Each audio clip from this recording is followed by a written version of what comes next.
I want to say thank you so much for giving me such a wonderful opportunity to express myself in this special occasion.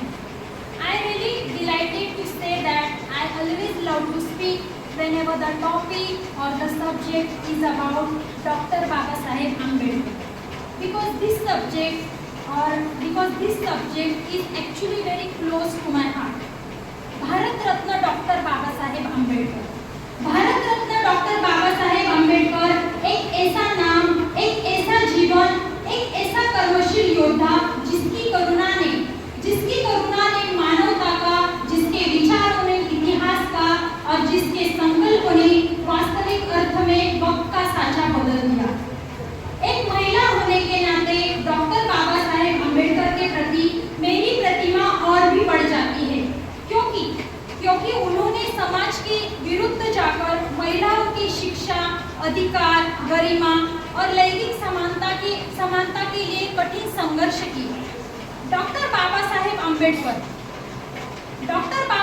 Ambedkar एक ऐसा बच्चा जिसको कभी कक्षा में बैठने नहीं दिया गया, जिसको कभी किताब को हाथ में नहीं लेने दिया गया, और अगर ज्ञान हासिल करने की कोशिश की तो उनके ऊपर ऐसे प्रकार के अत्याचार हुए कि हम कभी कल्पना भी नहीं कर सकते। लेकिन उसी बच्चे ने कड़ी मेहनत के साथ कठिन संघर्षों को पार करते हुए एक ऐसी किताब लिखी कि पूरा देश अब उस पर चलता है। हाँ, मेरे डॉक्टर बाबा साहेब आंबेडकर ने हमारे लिए संविधान लिखा है।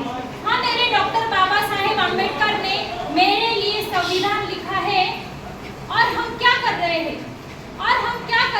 14 अप्रैल के दिन नशा करके उनकी मूर्ति, उनकी तस्वीर को सर पर लेकर नाच रहे हैं।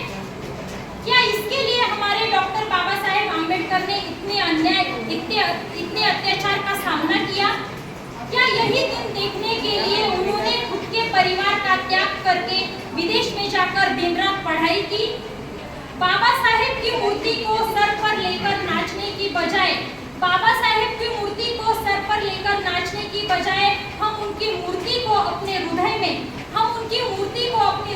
और उनके विचारों को अपने दिमाग में बसाकर रखेंगे ना, तो ही उनके जन्मदिन पर उनके लिए सबसे बड़ी आदरांजलि होगी। हाथों में किताब और जेब में पेन है, हाथों में किताब है और जेब में पेन है, यही तो मेरे बाबा साहेब की देन है, यही तो मेरे बाबा साहेब की देन है।